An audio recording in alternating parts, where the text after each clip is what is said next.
Jammu Kashmir police ने 29 साल पुराने एक आतंकी मामले में एक JKLF के आतंकी जो अब अलगाववादी नेता बन चुका था, जावेद अहमद मीर उर्फ जावेद नलका को गिरफ्तार किया है। जम्मू कश्मीर में बहुत से लोग ये पूछते हैं कि आखिर 2019 के बाद क्या बदला।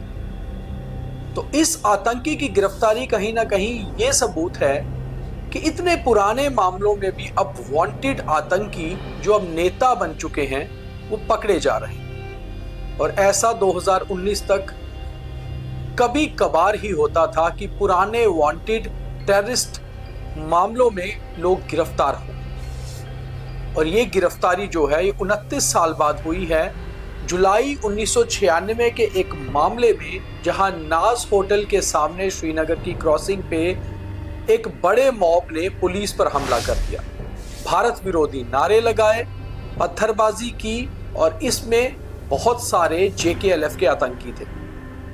इस प्रोसेशन में हिलाल अहमद बेग नाम के एक आतंकी का शव लेकर ये लोग प्रदर्शन कर रहे थे। और ये प्रदर्शन इतना उग्र था कि इसमें कई सारे पुलिस के लोग घायल हो गए। इस प्रोटेस्ट को लीड कर रहा था यही आतंकी जावेद अहमद मीर उर्फ जावेद नलका, जिसकी गिरफ्तारी 1996 के पुराने लंबित मामले में अब 9 दिसंबर 2025 को हुई है। और ये इतने लंबे समय से श्रीनगर में ही था, कहीं भागा भी नहीं हुआ था।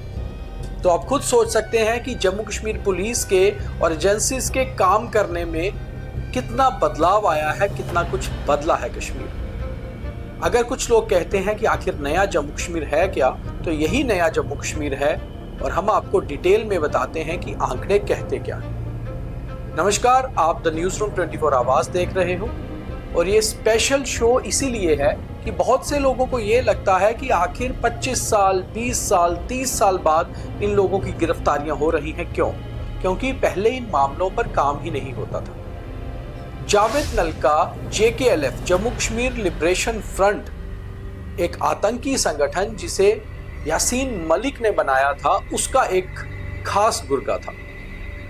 जावेद नलका श्रीनगर के शेरगढ़ी इलाके में रहने वाला था और श्रीनगर के पुलिस स्टेशन शेरगढ़ी में ही इसके खिलाफ आतंकी मामले दर्ज हैं।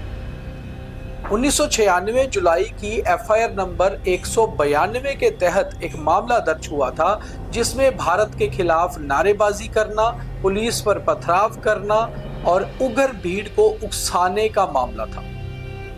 एक आतंकी हिलाल अहमद बेग पुलिस की गोली से मारा गया।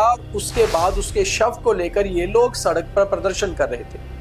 होटल नाज के बाहर, होटल नाज क्रॉसिंग में श्रीनगर में इस उग्र भीड़ ने पुलिस वालों पर पथराव किया और साथ ही साथ पब्लिक प्रॉपर्टी को नुकसान पहुंचाया। FIR में सिर्फ जावेद नलका का ही नाम नहीं था, बल्कि कई सारे और आतंकी जो बाद में अलगाववादी नेता बन गए थे कश्मीर में, उनके नाम भी थे।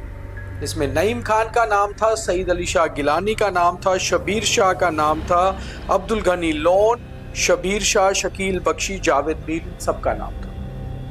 मगर इन सबके ऊपर वो मामला चलता रहा। कहीं ना कहीं हमेशा से जावेद नलका को इस मामले में फरार बताया गया। तो जम्मू कश्मीर पुलिस को पता होता था कि अलगाववादी नेता कहीं कहाँ हैं, मगर सरकारें ही जम्मू कश्मीर में ऐसी नहीं थी कि इन आतंकी टर्न अलगाववादी नेता यानी कि टेररिस्ट टर्न्ड सेपरेटिस्ट लीडर्स को कभी गिरफ्तार ही नहीं किया गया। इन्हें कई सारे मामलों में वांटेड होते हुए भी कभी जांच के लिए नहीं बुलाया गया, कभी समन जारी नहीं किए गए। और श्रीनगर की पुलिस, कश्मीर पुलिस वहां की सरकारों के प्रेशर में या फिर सरकारों के आंखें बंद करने, आंखें मूंद लेने को लेकर इस तरह के मामलों पर कार्रवाई ही नहीं करती थी। जावेद नलका 29 साल बाद पकड़ा गया और 29 साल तक वो श्रीनगर के शेरगढ़ी इलाके में ही रहता रहा। वो आतंकी के बाद अलगाववादी नेता बन गया। वो अलगाववादी बैठकों में जाता, सबको पता होता कि ये आतंकी यही है। कभी पुलिस ने उसे बुलाया ही नहीं, पुरानी फाइल को खोला ही नहीं। अब जब पुरानी फाइल खुली तो पता चला कि इसके ऊपर 1996 का एक मामला पेंडिंग है और इस मामले में बहुत सारे पुलिस के लोग घायल हुए थे, बहुत सारी पब्लिक प्रॉपर्टी को नुकसान पहुंचा था। जावेद तलका की गिरफ्तारी इस बात का सबूत है कि 2019 में धारा 370 और 35 से हटने के बाद जम्मू कश्मीर में कानून के हिसाब से क्या कुछ बदला है। सरकारें तो बदली ही हैं, मगर सरकारों का काम करने का तरीका भी बदला है और इसी तरीके से बदला है जम्मू कश्मीर पुलिस का एक्शन इन लोगों के ऊपर जिन्होंने कहीं ना कहीं देश के खिलाफ काम किया है, आतंकवाद को सपोर्ट किया है या फिर अलगाववाद की भावना को भड़काया है।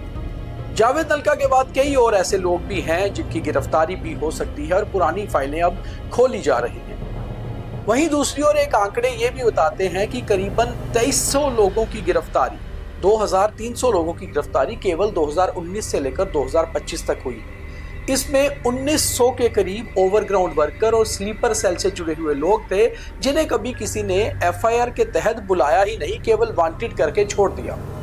उसके अलावा 400 एक्टिव मिलिटेंट थे जिन्होंने खुद बंदूक उठाई, लोगों के ऊपर गोलियां बरसाई और उन्हें भी कई सारे मामलों में वांटेड रखा गया। मगर पिछले 6 सालों से हुई 2300 लोगों की गिरफ्तारी इस बात का सबूत है कि आखिर पिछले 3 दशकों ने जिसने कश्मीर में भारत के खिलाफ काम किया, समाज के खिलाफ काम किया या कश्मीर में आतंक भड़काने का काम किया, उसके खिलाफ एक्शन होगा, यानी कि पुराने गुनाहों की सजा भी अब मिलेगी। तो आने वाला समय भी कश्मीर में ऐसा ही होगा। अलगाववादी नेता अपने आप को कहने वाले कई आतंकियों के ऊपर कार्रवाई होगी और पुरानी फाइलें खुलेंगी। यही कारण है कि एनआईए हो या एसआईए लगातार कश्मीर में आतंकवाद के खिलाफ काम कर रही है। उम्मीद है आपको ये स्टोरी सही लगी होगी। ज्यादा से ज्यादा शेयर करिए और इस मामले पर आप क्या सोचते हैं अपनी राय जरूर बताइए। बहुत धन्यवाद।